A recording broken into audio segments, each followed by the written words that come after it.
देखें आप लोग, इशू ऑफ डिबेंचर्स के अंदर हमने फर्स्ट टॉपिक करा था issue of debenture for cash. Issue of debenture for cash का मतलब क्या होता है? जब आप डिबेंचर इशू करते हैं पब्लिक और पब्लिक से क्या ले लेते हैं? पैसा। तो that is simply called as issue of debenture for cash. इसमें एंट्री होती है हमारी बैंक टू डिबेंचर एप्लीकेशन, फिर debenture application to debenture account, फिर debenture allotment to debenture account, bank to debenture allotment, debenture first call to debenture, bank account debit to debenture first call. ऐसे shares की तरह entries चलती हैं इसके अंदर। और इस टॉपिक के अंदर जब हमने डिबेंचर कैश के लिए इशू करा था तो इसके अंदर हम लोगों ने पढ़ा था topic issue of debenture at par, issue of debenture at premium and issue of debenture at discount. फिर मैंने इसको पढ़ाने के बाद आप लोगों को नेक्स्ट टॉपिक जो मैंने कल कराया था पहले मैं उसको बता रहा हूं। फिर मैंने आपको टॉपिक कराया था issue of debenture for cash वाला ही टॉपिक था और उसके अंदर टॉपिक ऐड हो गया था हमारा considering the terms and conditions of redemption. तो मैंने प्रीवियस क्लास में आप लोगों को यह कराया था टॉपिक कि जब हम इशू ऑफ डिबेंचर की एंट्री डालेंगे तो उसमें हम रिडम्पशन की टर्म को ऐड करेंगे। रिडम्पशन की टर्म को ऐड करने का मतलब क्या है कि हमने अपने डिबेंचर की रिडम्पशन एट पार करनी है या डिबेंचर की रिडम्पशन हमने एट प्रीमियम करनी है।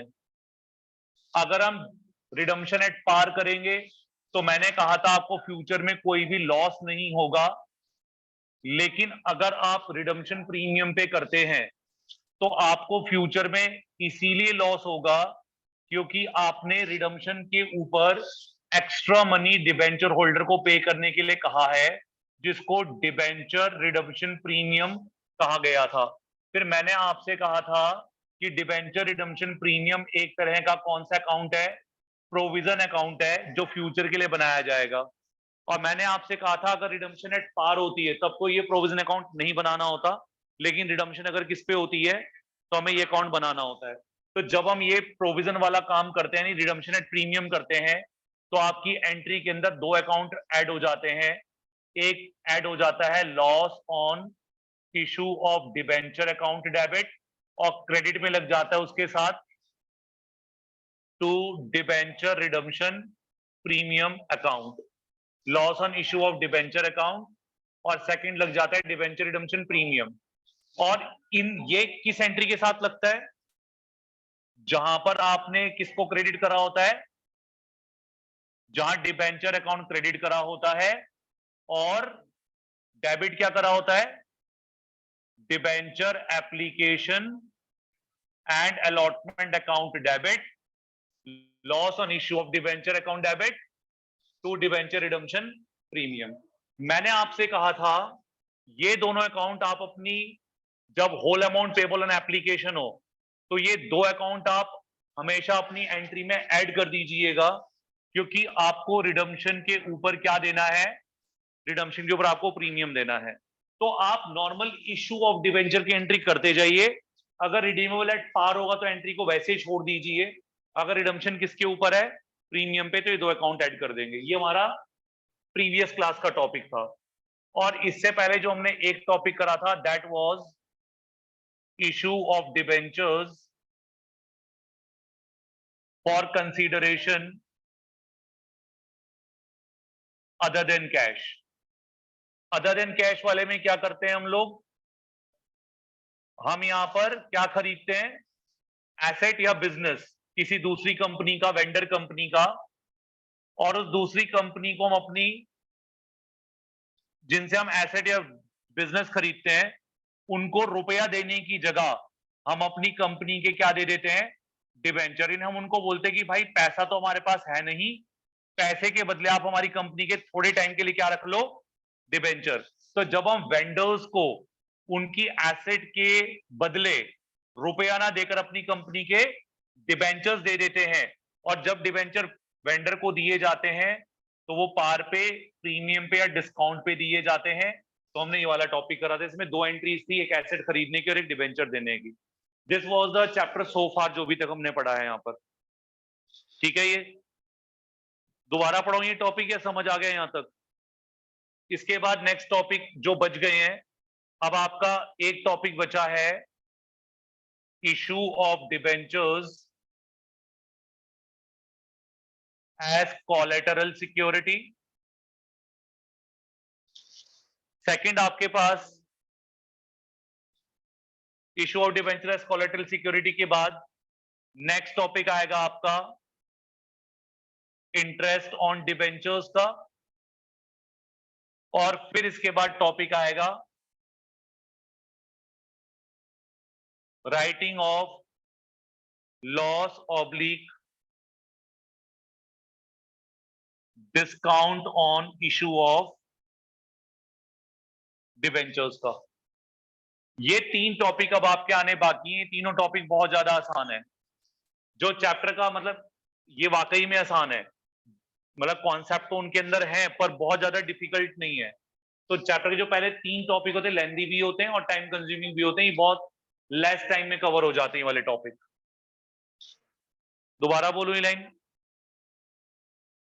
क्या करेंगे अब हम? Issue of debenture as collateral security, फिर इंटरेस्ट ऑन डिबेंचर, फिर राइटिंग ऑफ लॉस और discount on issue of debenture.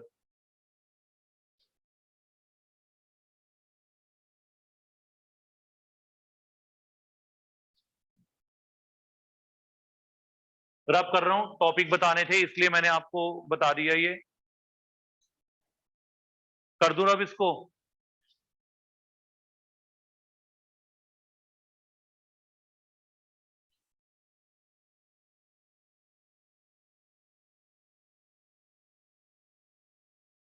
वहां खड़े होकर के खींच ले बेटे।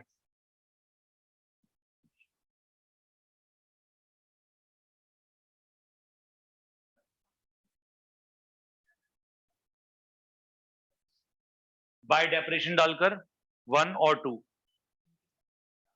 हाँ, फिर दोनों का जोड़ बाहर।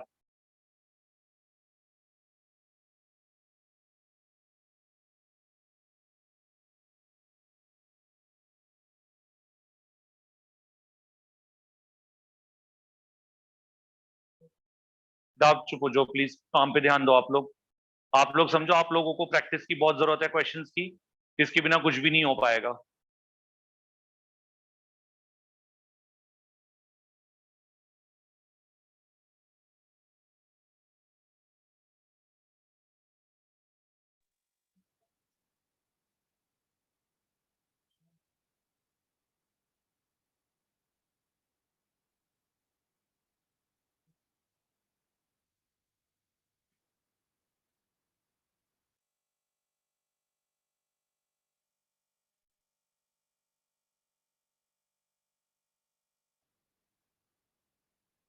बेटा आप लोग मुंह से कुछ नहीं बोलो।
टॉपिक है आपका issue of debenture as collateral security. ये बात को ध्यान से सुनेंगे।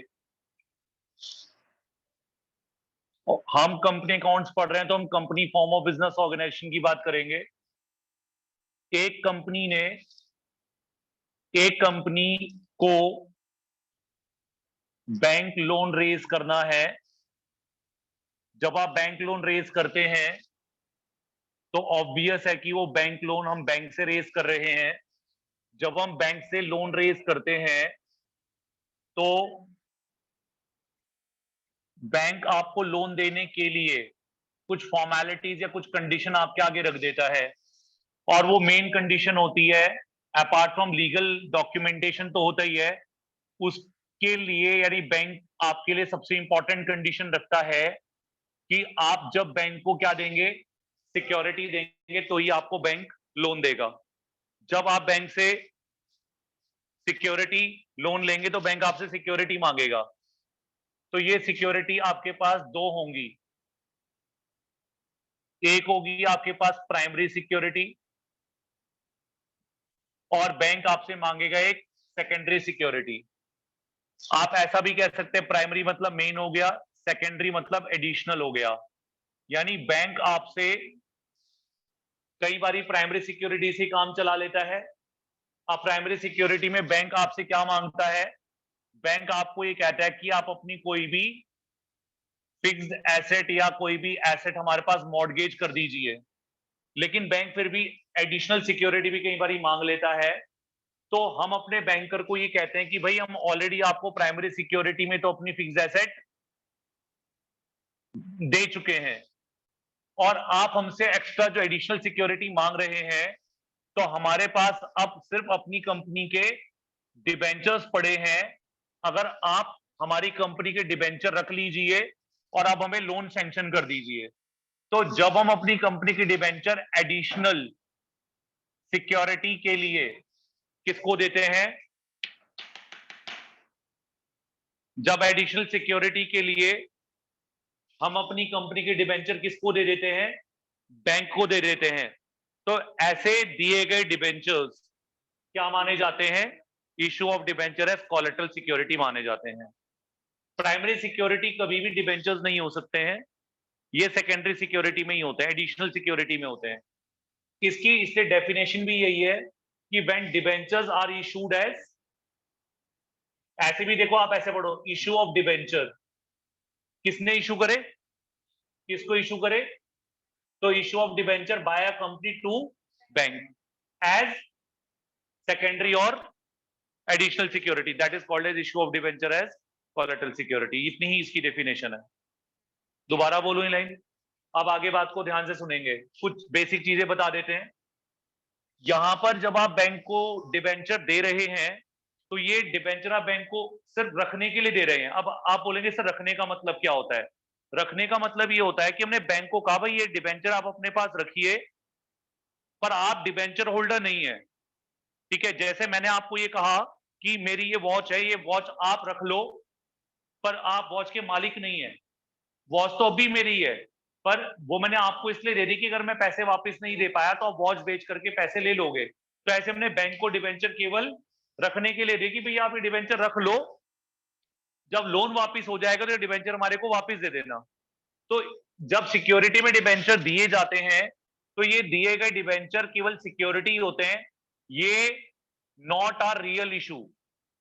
नॉट अ रियल इशू का मतलब हो गया कि ये जैसे पब्लिक को या वेंडर को डिबेंचर आपने दे दिए उस तरह से नहीं दिए जाते, केवल डिबेंचर को हमने सिक्योरिटी के लिए डिबेंचर ऑफर करे हैं। दोबारा बोलो ये लाइन, इसीलिए यहां पर ये क्वेश्चन अराइज नहीं होता कि ये डिबेंचर हम बैंकर को पार पे देंगे या प्रीमियम पे देंगे या डिस्काउंट पे देंगे, ये इशू तो हो ही नहीं रहे, इसलिए पार प्रीमियम डिस्काउंट का क्वेश्चन अराइज नहीं होता। इसका मतलब सिंपली, अगर आप बैंक को अपने 10,000 9% डिबेंचर दे रहे हैं और एक डिबेंचर कितनी वैल्यू का है? 100 रुपए का है, तो 100 रुपए उसकी फेस वैल्यू हो गई, तो 10,000 गुना में 100, तो आपने 10 लाख की डिबेंचर, टोटल रुपीज में 10 लाख की डिबेंचर बैंक को एज अ सिक्योरिटी रखने के लिए दे दी है। ना ये पार पे, ना प्रीमियम पे, ना discount, but as face value दे दी। इससे पार प्रीमियम डिस्काउंट नहीं डिस्कस करते हैं यहां पर। दूसरा, आप जब इंटरेस्ट भरेंगे, प्लीज सुनिएगा, ऐसा भी सीबीएसई में क्वेश्चन आ सकता है कि debenture interest is payable to या payable on, interest debenture interest is payable when option 1 debenture issued for cash, debenture issued for consideration other than cash, debentures issued as collateral security, fourth is none of the above. ये 4 option मिले आपको। वो कह रहे हैं interest कब देते हैं, इंटरेस्ट कब देते हैं, डिबेंचर इंटरेस्ट पेबल अगर इसका आंसर पूछें तो आप कैश वालों को देते हैं, वेंडर वालों को देते हैं। अब अगर क्वेश्चन है debenture interest is not payable, अब आंसर क्या होगा, इंटरेस्ट डिबेंचर हम कब नहीं देंगे, नन ऑफ द अबव तो आंसर हो ही नहीं सकता। इस केस में भी देते हैं, इस केस में भी देते, किसमें नहीं देते इंटरेस्ट, जब हमने सिक्योरिटी में डिबेंचर रखने के लिए दिए हैं कोलेटरल में, तब हम यहां पर इंटरेस्ट नहीं देते। तो आपका आंसर क्या होगा, when debentures are issued as collateral security, तो इंटरेस्ट हम डिबेंचर का बैंक को पे नहीं करेंगे। अगर आपने बैंक का लोन वापस नहीं करा, आपने लोन डिफॉल्ट कर दिया, तब डिबेंचर होल्डर तब बैंकर अपना एक्सरसाइज करेगा right as a debenture holder, और अब वो असल में डिबेंचर होल्डर बन करके अब आपसे वो अपना पैसा भी मांगेंगे लोन का, ये डिबेंचर भी उनके कब्जे में हो जाएंगे, they will become the real debenture holder, फिर आपको ब्याज भी देना पड़ेगा डिबेंचर्स का। यानी जब तक आप लोन में डिफॉल्ट नहीं करेंगे तब तक आपने डिबेंचर पे कोई ब्याज नहीं देना, और सिंपल बस डिबेंचर रखने के लिए दे देने हैं आपने। तो डिफॉल्ट वाला पार्ट हमारे सिलेबस में नहीं होता है।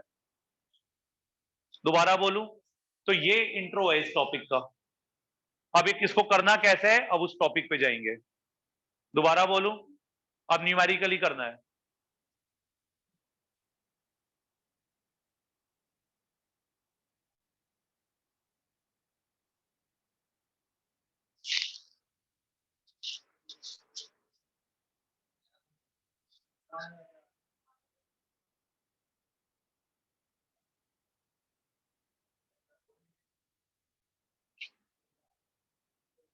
Accounting treatment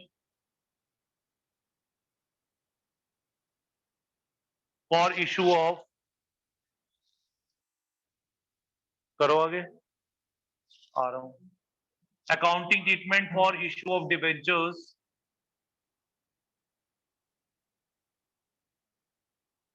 as collateral security.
अब नेक्स्ट टॉपिक है आपका अकाउंटिंग ट्रीटमेंट ऑफ डिबेंचर्स। आपका डाउट क्लियर हो गया?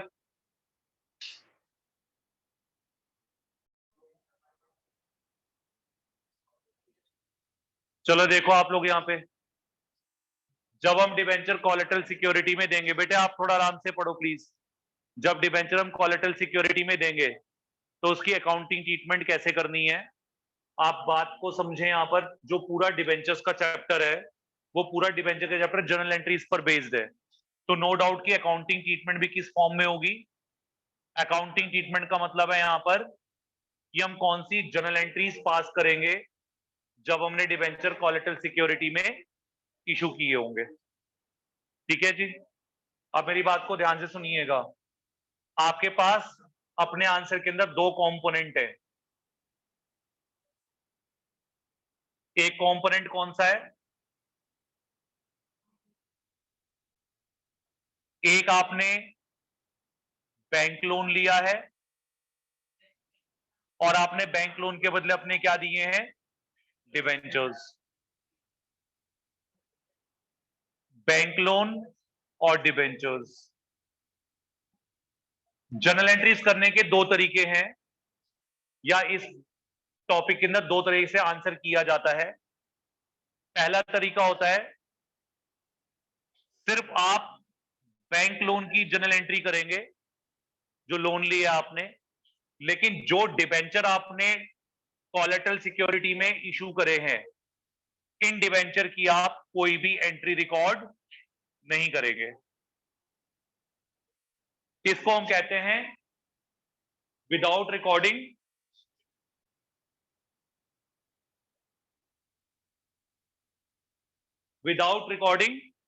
डिबेंचर्स, या when no record of debenture is maintained. और सेकंड मेथड होता है आप बैंक लोन की भी एंट्री कर लो और डिबेंचर एज कोलेटरल सिक्योरिटी जो दी है इसकी भी एंट्री कर लीजिए। तो बुक आपको एग्जाम में बताता है, ऑथर बुक बताती है कि आपको क्वेश्चन में लिखा आएगा when debenture account is not maintained and when debenture account is maintained, ऐसे लिखा हुआ आता है। ये बात समझ आ रही है। तो फर्स्ट केस को हम कहते हैं when no record of debentures is maintained. और सेकंड केस होता है आपका when record of debentures is maintained। ये बात समझ आ गई। Fourth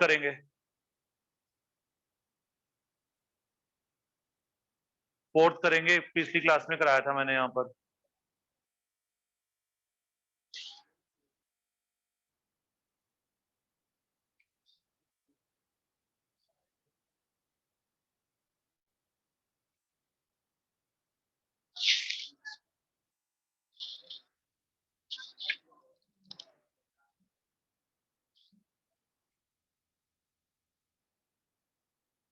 case one, when no record of debentures is maintained।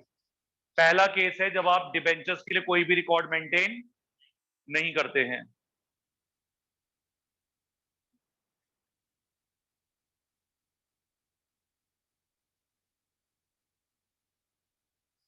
आपको इसमें सिर्फ किसकी एंट्री नहीं करनी है,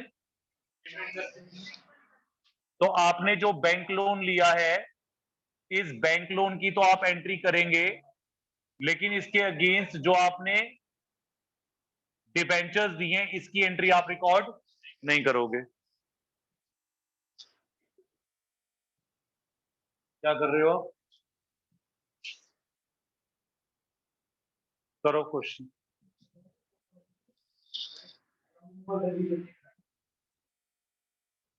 आप अपना काम करो ना, आप अपनी जिंदगी बना लो, वो अपनी बना लेगा खुद। आप करो अपना काम, फोर्थ कर दो भाई। आप आपकी एंट्री हो जाएगी यहां पर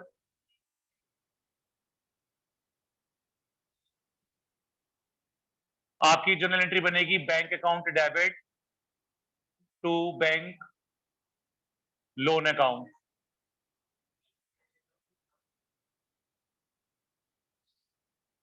और ये एंट्री किसके अमाउंट से बनेगी? ऑब्वियस है, जितना आपने क्या लिया होगा, लोन लिया होगा, उससे एंट्री बन जाएगी आपकी। अब प्लीज थोड़ा सा बात को ध्यान से सुनिएगा। ये जो कोलेटरल सिक्योरिटी वाला टॉपिक है, इस 6 टॉपिक में से इसी टॉपिक की बात हो रही है। इस टॉपिक के अंदर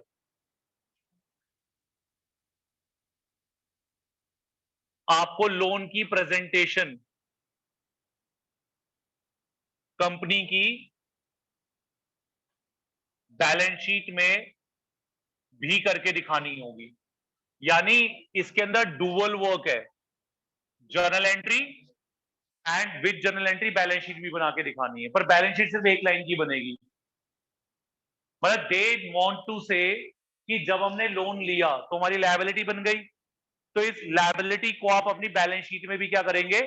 रिकॉर्ड करेंगे। तो इस क्वेश्चन में पढ़ लीजिएगा, क्वेश्चन में लिखा आता है पास journal entry and prepare balance sheet, तो बैलेंस शीट भी बनाएंगे। और अगर सिर्फ क्या लिखा आ गया, सिर्फ पास जर्नल एंट्री, तो फिर बैलेंस शीट नहीं बनाना। अब क्वेश्चन मल्टी डिसिप्लिनरी, आपके टेस्ट में मल्टी डिसिप्लिनरी क्वेश्चंस भी दे दिए स्कूल के अंदर, तो मल्टी डिसिप्लिनरी मेरे अकॉर्डिंग तो सीबीएसई में नहीं है। क्लियर इंस्ट्रक्शन है कि मल्टी डिसिप्लिनरी क्या होता है? एक ही क्वेश्चन में शेयर भी आना और एक ही क्वेश्चन में डिबेंचर्स भी आ जाना, ये हमारे सिलेबस में होता नहीं है।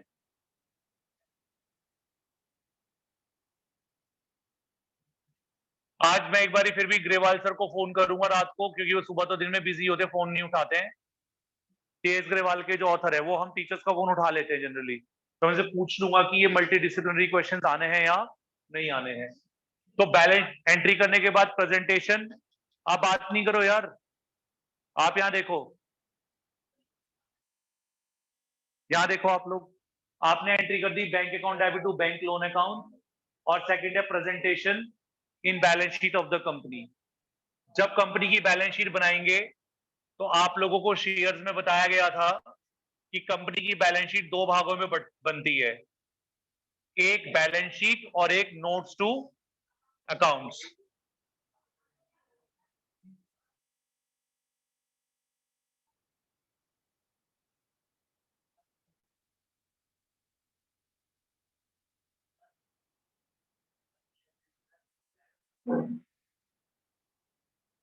मैं इस बारे में नहीं कह सकता क्या होगा क्या नहीं होगा।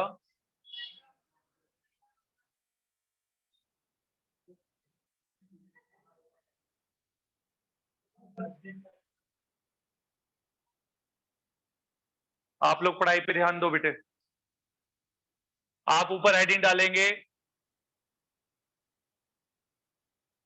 Books of x limited, company का नाम सपोज, नीचे आप लिखेंगे बैलेंस शीट, बैलेंस शीट के नीचे आप लिखोगे एज एट, और यहां पर आप डेट डालेंगे।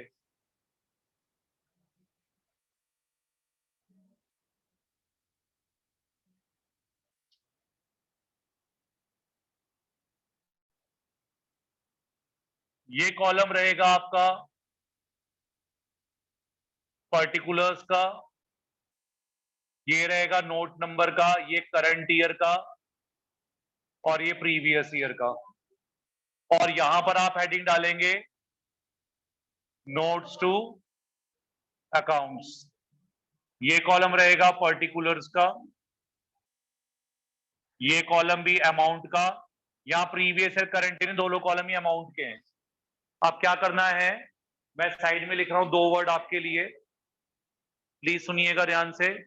भाव्यार्थ आवाज आ रही है आपको? Yes sir. सुनेंगे?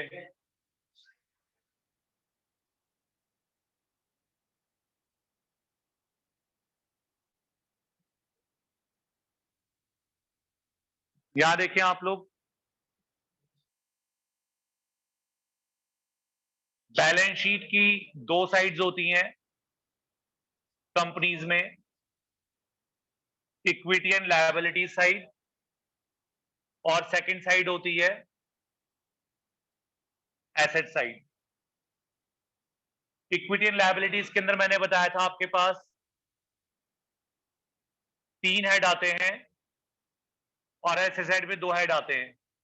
इक्विटी एंड लायबिलिटी में तीन मेजर हेड होते हैं। पहला होता है शेयर होल्डर फंड, दूसरा होता है नॉन करंट लायबिलिटी और तीसरा होता है करंट लायबिलिटी। और बैलेंस शीट में फर्स्ट हेड होता है एसेट साइड का, नॉन करंट एसेट, और सेकेंड हेड करंट एसेट्स का। अब आप डिबेंचर को अगर दिखाएं तो पहले साइड की बात कीजिए, किस साइड पे दिखाएंगे। तो पहली बात तो एसेट को उड़ा दो, क्योंकि debenture is a liability not the asset, तो इसलिए एसेट हट गई। अब क्या डिबेंचर शेयर कैपिटल है? तो आंसर है नहीं। क्या डिबेंचर करंट लायबिलिटी है फिलहाल इशू के टाइम पर? नहीं, debenture is a non current liability. दोबारा बोलूं तो डिबेंचर बैलेंस शीट की लायबिलिटी साइड में किस हेड में आएंगे? Non current liability. Non current liability दो भागों में बंटती है आगे, एक लॉन्ग टर्म बोरोइंग और एक लॉन्ग टर्म प्रोविजंस में। जो डिबेंचर्स आप दे रहे हैं, चाहे आप डिबेंचर दे रहे हैं चाहे लोन ले रहे हैं, दोनों ही नॉन करंट लायबिलिटी में लॉन्ग टर्म बोरोइंग है। लॉन्ग टर्म प्रोविजन भी हटा दीजिए। तो आप बैंक लोन और डिबेंचर कहां फॉल करेंगे? एक पूरी बात बोलेंगे बेटा, बैलेंस शीट की किस साइड में? इक्विटी एंड लायबिलिटी साइड में फॉल करेंगे। ये साइड है बैलेंस शीट की। हेड कौन सा होगा? Non current liabilities. Non current liability के नीचे आने वाले जो सब हेड होगा वो होगा लॉन्ग टर्म बोरोइंग। और इसलिए नोट नंबर बनेगा, नोट नंबर 1 बनेगा notes to accounts for long term borrowings. अब इतना लिखने के बाद यहां नीचे आना है और इसके नीचे आपने फर्स्ट मेथड में क्या कॉपी करना था? फर्स्ट मेथड में लोन और डिबेंचर में से क्या क्या क्या शो करना है आपको आंसर में? आपको अपने आंसर में सिर्फ लोन शो करना है, डिबेंचर तो शो नहीं करने, तो डिबेंचर को काट दीजिए फिलहाल। अब आपकी बोरोइंग, मैंने कहा था बोरोइंग दो है, डिबेंचर भी आपकी बोरोइंग्स है और जो बैंक लोन ले रहे हैं वो भी आपकी बोरोइंग ही है। पर आप इन दोनों में से किसको दिखाना चाहते हैं? केवल बैंक लोन को दिखाना चाहते हैं, तो डिबेंचर नहीं दिखाएंगे हम, तो हम अपने बैंक लोन को दिखाएंगे सीधा इसके अंदर। आप कोई भी अमाउंट एज्यूम कर लीजिए, मान लीजिए कि आपने 8 लाख रुपए का बैंक से लोन लिया था, तो आप यहां पर बैंक लोन लिखेंगे, बाहर वाले कॉलम में 8 लाख रुपए से, ठीक है। अब इसके नीचे ब्रैकेट बनाएंगे और एक लाइन लिखेंगे, secured by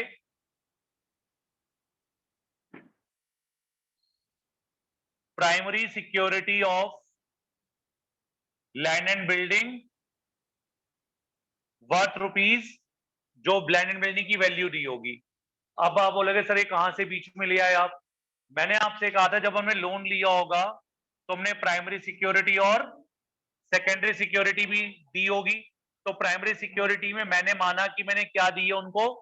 land and building. तो हम क्या लिखेंगे? Secured by issue of, secured by primary security of land and building. अब आप बोलोगे सर इसकी जर्नल, तो प्राइमरी सिक्योरिटी की कभी भी कोई जर्नल एंट्री नहीं होती, उसको बस हम लैंग्वेज में लिख के दिखाते हैं यहां पर। तो क्या लिखेंगे? Secured by primary security of land and building worth rupees इतना। एंड मेरे एक एग्जांपल लेफ्ट में ले लीजिए, मैंने आपसे अभी बता दिया था कि 10,000 हमने बैंक को डिबेंचर दिए, लोन बताइए कितने का है? 8 लाख का। सपोज 10,000 डिबेंचर दिए हैं एट द रेट 100 ईच वाले, यानी 10 लाख रुपए के डिबेंचर हमने सिक्योरिटी में दिए हैं। आपने इसमें से किसको रिकॉर्ड करना है? लोन दिखा दिया। क्या रिकॉर्ड नहीं करने? तो डिबेंचर यहां नहीं लिख सकते, लेकिन यहां जो नोट दे रहे हैं लोन के नीचे उसमें लिखना है। तो secured by primary security of land and building worth rupees इतना and rupees 10 lakh 9% debentures issued as collateral और लाइन को बंद कर देंगे। ये आंसर पूरा हो गया, बस इतना सा करना होता है। यानी कोलेटरल सिक्योरिटी के अंदर आपको एंट्री बनानी है bank to bank loan, being loan raise, और बैलेंस शीट पूछी हो तो ऐसे बैलेंस शीट का मेन एक्सट्रैक्ट बनाना है, इक्विटी लायबिलिटी में नॉन करंट लायबिलिटीज, उसके नीचे लॉन्ग टर्म बोरिंग, यहां लिखने के बाद फॉर्मेट छोड़ दीजिए, बाहर आकर नया फॉर्मेट बनाइए, लॉन्ग टर्म बोरिंग लिखिए, आगे बैंक लोन दिखाइए, ये लाइन लिख दीजिए प्राइमरी और सेकेंडरी वाली। अब इस नोट का टोटल कर दीजिए, कितना आ जाएगा? 8 लाख। यहां पर वर्ड लिखना चाहे लिख सकते हैं आप, टोटल। अब ये 8 लाख रुपए को आप करंट ईयर में डाल दीजिएगा और प्रीवियस में ब्लैंक डाल देना। मैं आपको बता भी देता हूं, येरो की डाल देता हूं। पहले आपने इसको निकाला होगा, इसको निकालने के बाद आपने इसको यहां पर डाला होगा ऊपर, इसलिए इसको बनाकर जगह छोड़ देते हैं अमाउंट की, अमाउंट निकलने के बाद अमाउंट को ऊपर शिफ्ट कर देते हैं।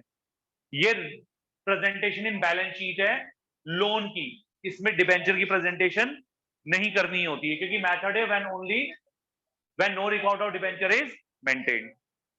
समझ आ गया क्या करना है? समझ आ गया सबको क्या करना है?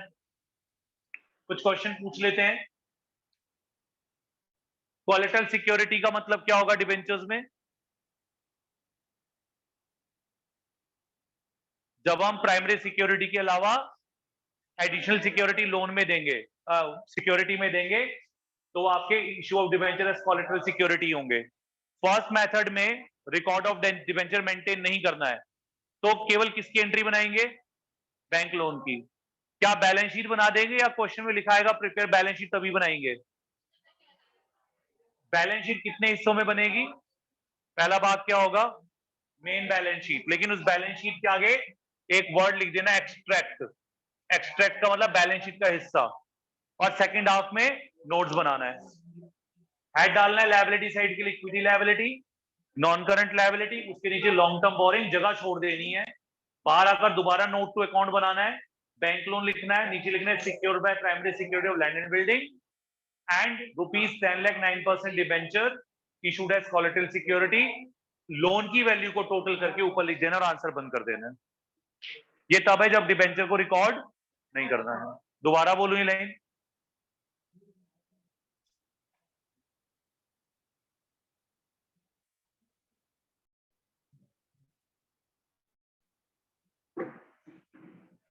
आप सुने ध्यान से। सेकंड केस क्या है आपका? सेकंड केस क्या है? जब हम डिबेंचर को भी रिकॉर्ड करेंगे। तो अब हम क्या कह रहे थे? अब हम कह रहे थे कि हम पहले कह रहे थे डिबेंचर्स को रिकॉर्ड नहीं करेंगे, अब वो डिबेंचर को भी रिकॉर्ड करेंगे, तो क्या लिखेंगे? नो हटा दीजिए। तो केस नंबर 2 क्या बन गया? When record of debenture is maintained. अब डिबेंचर जो दिए उनको भी रिकॉर्ड करना है। ये एंट्री केवल क्या लेने की थी? ये सिर्फ बैंक लोन लेने की एंट्री थी। अब आपने डिबेंचर्स को भी रिकॉर्ड करना है, तो इसका मतलब है जब केवल बैंक लोन को रिकॉर्ड कर रहे तो केवल एंट्री किसकी डाल रहे थे? सिर्फ बैंक लोन की एंट्री डाल रहे थे, और अब लोन के बाद आपने तो डिबेंचर्स की एंट्री भी डालेंगे। थोड़ा सा बात को ध्यान से सुनना है। डिबेंचर देने की एंट्री होती है debenture suspense account debit to 9% debenture account. मेरे एग्जांपल में आपने कितनी नॉमिनल वैल्यू के डिबेंचर दिए हैं?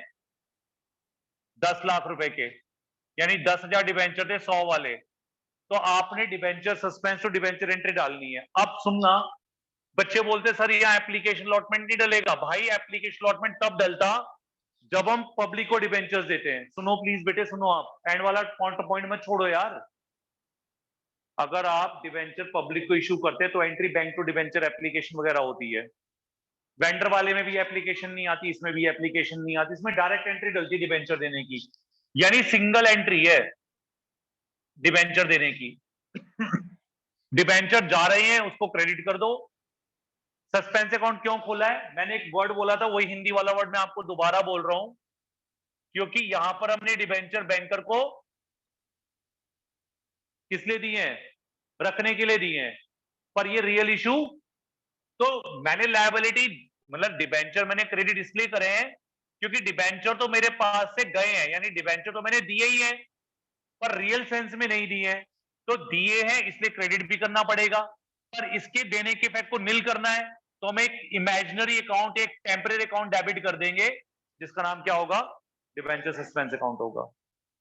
ठीक है, ये आखिरी नीचे मैं बता रहा हूं एंट्री में, नीचे बैलेंस शीट में क्या चेंज आएगा। पर जब लोन रीपे आप करोगे ना, तो रीपे करने की एंट्री क्या हो जाएगी? लोन लेने की एंट्री क्या होती है? Bank to bank loan. Repay की क्या हो जाएगी? Bank loan to bank. और डिबेंचर जब आपने दिए थे तो entry debenture suspense to debenture थी। जब बैंक आपके डिबेंचर लोन वापस करने पे आपके बैंक आपके डिबेंचर वापस कर देगा आपको, तो एंट्री हो जाएगी debenture account debit to debenture, यानी एंट्री रिवर्स हो जाएगी लोन कंप्लीट होने पर। अब बैलेंस शीट में क्या करना है? बैलेंस शीट में आपने केवल किसको दिखाया हुआ था? पहले देखो आप, एंट्री बैंक लोन की थी और बैलेंस शीट में भी बैंक लोन को रिकॉर्ड करा था। अब आपने डिबेंचर को भी रिकॉर्ड करा, तो डिबेंचर की भी एंट्री डाल दी आपने। जब डिबेंचर की एंट्री आ गई तो डिबेंचर बैलेंस शीट में भी रिकॉर्ड होंगे। अब मैंने कहा था दोनों के दोनों ही क्या है? दोनों ही नॉन करंट लायबिलिटी का भाग है। किसके अंदर? लॉन्ग टर्म, यानी ये बैंक लोन भी लॉन्ग टर्म बोरोइंग है, और जो आपने क्या दिए हैं 9%, ये भी लॉन्ग टर्म बोरोइंग ही है। कितने के डिबेंचर दिए थे? 10 लाख के। इसके नीचे लेस लिखना है, ये डिबेंचर कॉपी करने हैं 10 लाख के। इसके नीचे लिखना है less word debenture suspense account 10 lakh. Debenture में से डिबेंचर सस्पेंस की वैल्यू को माइनस कर दीजिए, बाहर नील लिख दीजिए। क्यों नील करना है? सेम रीजन, डिबेंचर दिए हैं केवल किस लिए? रखने के लिए।